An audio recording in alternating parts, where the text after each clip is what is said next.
Alright, so problem 1, it asks you what is the ones digit of this equation. It seems hard, but it's actually really easy. So we only care about the ones unit digit, right? So we just imagine this is 12. And then it gets minus by 2, and then 2, 2, 2, and 2. So this would be 0, the unit digit 0, 8, 6, 4, and 2. So your answer is 2.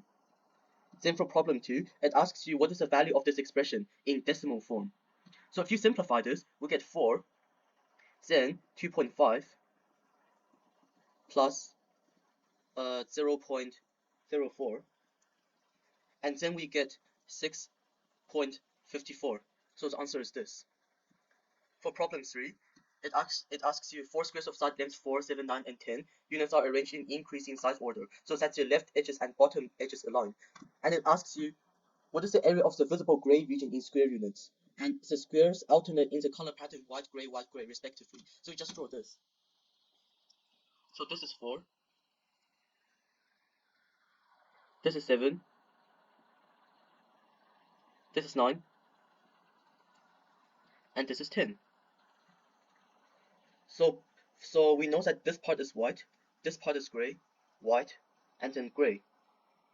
So for this part, we have to calculate this part of the gray square first. So 10 squared minus 9 squared, which is 100 minus 81, equals 19. So we know that the area of this part of the square is 19. And then we just plus it by this gray area here. So 7 squared minus 4 squared equals 49 minus 16. And then we get 33. So 33 plus 19 equals 52. And this is your answer here. Alright, for problem 4, when Yunji added all the integers from 1 to 9, she mistakenly left out a number. Her incorrect sum turned out to be a square number. What number did Yunji leave out? So firstly, we need to find the sum of all the integers from 1 to 9, which we can use this formula, 9 times brackets 1 plus 9 divided by 2, which gives us 45. So 45 is the sum of 1 to 9, so like adding all the integers from 1 to 9. So now we just do trial and error. So 45 minus 5 equals 40. That isn't a square number, so this is not the answer. 45 minus 6 equals 39, so this is not the answer too. 45 minus 7 equals 38. That isn't a square number, so it isn't 7.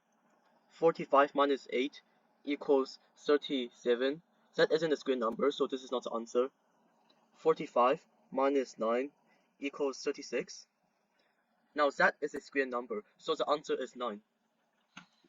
So for problem 5, Aliyah rolls 2 standard 6-sided dice. She notices that the product of the two numbers rolled is a multiple of 6. Which of the following integers cannot be the sum of the two numbers? So basically, Aliyah rolls 2 standard 6-sided dice, and the product of the two numbers rolled is a multiple of 6, which is 6, 12, 18, and so on. Which of the following integers cannot be the sum of the two numbers? So we know that these two numbers have to be between 1 and 6. And now let's list out all the possibilities.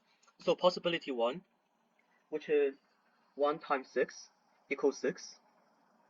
And then there's also another possibility, 2 times 3 equals 6. 3 times 4 equals 12. 3 times 6 equals 18. And then lastly, 2 times 6 equals 12. So these are all the possibilities, and the sum and the product of the two numbers is a multiple of 6, as we can see here. So now we just need to add up these two numbers. 1 plus 6 equals 7, 2 plus 3 equals 5, 3 plus 4 equals 7, 3 plus 6 equals 9, and then lastly 2 plus 6 equals 8. So of all the numbers here, there is not a number 6, so this has to be our answer.